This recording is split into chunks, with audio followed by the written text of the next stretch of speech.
ബബ്ബ ആ പടം കണ്ടു. ഞാൻ സാധാരണ ഒരു 60 സെക്കൻഡോ അല്ലെങ്കിൽ ഒരു മിനിറ്റ് താഴെ പടത്തിന്റെ റിവ്യൂ ഒക്കെ പറയാറുള്ളൂ. പക്ഷെ ഇത് കുറച്ച് കൂടുതൽ പറയാൻ തോന്നി. അപ്പൊ ഞാൻ ഭയങ്കര പ്രതീക്ഷയിലാണ് ഈ പടം കാണാൻ പോയത്. കാരണം അമ്മാരി ഹൈപ്പും അമ്മാരി റീൽസ് ഒക്കെ കാണുന്നു പടത്തിന്. അടുത്ത 100 കോടി 200 കോടി. പിന്നെ പടത്തിൽ കുറെ ആളുകൾ, മോഹൻലാല്, ദിലീപ്, ധ്യാൻ ശ്രീനിവാസൻ, വിനീത് ശ്രീനിവാസൻ, SJ സൂര്യ, അങ്ങനെ കണ്ടമാനമുള്ളു. ഇത് വലിയ സസ്പെൻസ് അല്ല. ഓൾറെഡി നമുക്ക് ഇതിലൊക്കെ കാണിക്കുന്നുണ്ട്, എന്താ പറയാ, റീൽസിലൊക്കെ കാണിക്കുന്നുണ്ട്. ഞാൻ ഒരിക്കലും ഒരു പടത്തിന്റെയും സസ്പെൻസോ അല്ലെങ്കിൽ അതിന്റെ ത്രെഡ് ഒന്നും പതിവായി പറയാറില്ല. അപ്പൊ അങ്ങനെ ഞാൻ നല്ല ഒരു എക്സ്പെക്ടേഷൻ ആണ് പോയത്. ഞാൻ പടം കണ്ടത് ഹൈലൈറ്റ് മാളിലാണ്. അപ്പോ മനസ്സിലെ കുറെ നാളത്തെ ഒരു ആഗ്രഹമായിരുന്നു നമ്മുടെ റിക്ലൈനർ സീറ്റിൽ ഇരുന്നിട്ട് ഒരു പടം കിടന്ന് കാണണമെന്നൊരു ആഗ്രഹമായിട്ട് അങ്ങനെ ഹൈലൈറ്റ് മാളില് നമ്മുടെ സിഗ്നേച്ചർ എന്ന് പറഞ്ഞ 6 തിയേറ്റർ ഉണ്ട് അവിടെ. അപ്പൊ അവിടെ പോയൊരു പടം കണ്ടത് 600 രൂപയായി പടത്തിന് ടിക്കറ്റാണ്. രണ്ടാൾ പോയപ്പോ 1200 പ്ലസ് ഒരു ഫുഡായിട്ടൊരു സിനിമ കാണാൻ 1600-1700 പോയി. അപ്പോ പടം തുടങ്ങുമ്പോൾ തന്നെ എഴുതി കാണിക്കും നോ ലോജിക് ഓൺലി മാഡ്നസ്. അപ്പോ ഇങ്ങനെ കണ്ട പടത്തിന്റെ ലോജിക്ക് ഞാൻ പറഞ്ഞിട്ട് കാര്യമില്ല, പടത്തിന് ഒരു ലോജിക്കും ഇല്ല. ഒന്നാമത്തെ ഒരു കാര്യം. പിന്നെ എന്തുകൊണ്ട് ആളുകൾ ഇത്ര ഹൈപ്പ് ഈ പടത്തിനെ പറയണു? അത് ഇനി ഫാൻസോളികളാണോ അതോ എന്താ പറയാ വെറുതെ ആളുകൾക്ക് ഇങ്ങനത്തെ ലോജിക്കാത്ത പടം ഇഷ്ടപ്പെടുന്ന ഒരാളാണോ എന്ന് എനിക്കറിയില്ല. എനിക്ക് പടം ഒട്ടും ലോജിക്കില്ല എന്ന് ഞാൻ പറയാനുള്ളത്. ആ പടത്തിനെ കുറിച്ചിട്ട് ഒട്ടും ലോജിക്കില്ല ആ പടത്തില്. പിന്നെ പടത്തില് നമുക്ക് ഈ പടം എനിക്ക് തോന്നുന്നത് ദെങ്ങിയൊന്ന് കഴിഞ്ഞു പോയാൽ മതി എന്ന് വിചാരിക്കുമ്പോഴായിരിക്കും എന്തെങ്കിലും റീൽസിനുമായി കണക്ട് ചെയ്ത എന്തെങ്കിലും ഒരു കൗണ്ടർ ഇടും. അപ്പോ നമ്മൾ എന്റർടൈൻ ആവും.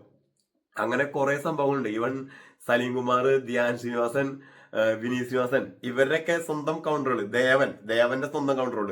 അപ്പോ ഇത് നിങ്ങൾക്ക് സ്വന്തമായിട്ട് ആ പടം പോയി തിയേറ്ററിൽ കണ്ടു കഴിഞ്ഞാൽ നിങ്ങൾക്ക് കണക്ട് ആവും. പിന്നെ ഇതില് എനിക്ക് എടുത്തു പറയാം, നല്ലൊരു അഭിനയമായി എനിക്ക് തോന്നിയത് സിദ്ധാർത്ഥിന്റെ അഭിനയം നല്ല അഭിനയം തോന്നി എനിക്ക്. നമ്മുടെ KP ശ്രീധരൻ ഉണ്ടല്ലോ, ആളുടെ അഭിനയം അടിപൊളി ഉണ്ടാവും. ആളുടെ മോനെ അഭിനയിച്ച കുട്ടിയും നല്ല അഭിനയം എനിക്ക് തോന്നി. പിന്നെ ദിലീപ് എന്തൊക്കെയോ പറയാൻ പടത്തിനോട് ശ്രമിക്കുന്നുണ്ട്. ദിലീപും ചിലപ്പോൾ എഴുതുമ്പോ ഈ പടത്തിന് കൂടി ഉണ്ടായിരുന്നു എനിക്ക് തോന്നി. ഈവൻ പ്രതിപക്ഷത്തിന് ചാൻസ് ഉണ്ടെന്ന് വരെ ലാസ്റ്റ് പടത്തിൽ പറഞ്ഞ സംഭവമുണ്ട്. ഇതേമാതിരി പണ്ട് രാമലീല ഇറങ്ങിയപ്പോഴും എന്താ പറയാ നമ്മുടെ ദിലീപ് കുറെ സ്വന്തമായിട്ട് കാര്യങ്ങൾ പറഞ്ഞ മാതിരി തോന്നി. അതേമാതിരി ഇതിലും അവിടെ ഇവിടെയൊക്കെ എന്തൊക്കെയോ പറഞ്ഞ മാതിരി തോന്നി.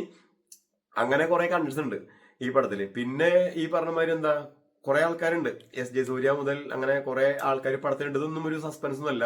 കാരണം എന്താ പറയാ, ഇതൊക്കെ ഓൾറെഡി നമുക്ക് റീൽസിലും എല്ലാത്തിലും കാണുന്നതാണ്. അപ്പോൾ മോഹൻലാലിന്റെ അഭിനയം കുഴപ്പമില്ല എന്നാണ് എൻ്റെ ഒരു അഭിപ്രായം. കാരണം ആളുടെ ഈ പടത്തിനെ വെച്ച് ജയിലറായി കമ്പയർ ചെയ്യുന്നതുകൊണ്ട് എനിക്കത് അത്രയും ഓക്കെ ഇല്ല. പല ആളിലും അതിപ്പോ ആൾക്കാരുടെ വിചാരിക്കും അങ്ങനത്തെ ഉള്ള അടിപൊളി സംഭവം ഒന്നല്ല. കുഴപ്പമില്ല, അത്ര എനിക്കുള്ളൂ പറയാൻ വേണ്ടിയിട്ട്. എനിക്ക് ആളുകളുടെ ഔട്ട്ഫിറ്റ്, മേക്കപ്പ് എനിക്ക് ഇഷ്ടപ്പെട്ടില്ല. പിന്നെ നമ്മുടെ ഗോപാലൻ സാറൊക്കെ ഉണ്ട് പടത്തില്. ആളിനാണ് പ്രൊഡ്യൂസർ, ആളും വേറെ ആളാണ് പ്രൊഡ്യൂസർ. അപ്പോ പടം ഒരു പ്രത്യേക രീതിയിൽ തുടങ്ങി, ഇന്റർവെൽ വരെ എങ്ങനെയൊക്കെയോ തട്ടിമുട്ടി കൊണ്ടുപോയി. പിന്നെ കുറച്ച് കഴിഞ്ഞ് എനിക്ക് കുറച്ച് ഭയങ്കര ലാഗായിട്ട്, ഞാൻ പറഞ്ഞില്ലേ നേരത്തെ, ഒരു ലോജിക്ക് ഇല്ലാത്തൊരു പടം കാണുന്ന മാതിരി ഒരു ഫീലായിരുന്നു. അപ്പോ ഇതൊക്കെയാണ് എന്റെ എന്താ പറയാ ഈ പടത്തിനെ കുറിച്ചുള്ള എന്റെ അഭിപ്രായം. നിങ്ങൾക്ക് വേണമെങ്കിൽ എന്ത് ചെയ്യാം, ഈ പടം ആളുകൾ അവസാനിക്കുന്ന മുമ്പ് തിയേറ്ററിൽ ആളുള്ള പോയി കാണാൻ വേണമെങ്കിൽ, അല്ലെങ്കിൽ അപ്പൊ നിങ്ങൾക്ക് ബോറായി തോന്നും. പക്ഷെ പടം തിയേറ്ററിൽ കാണാൻ ശ്രമിക്കുക.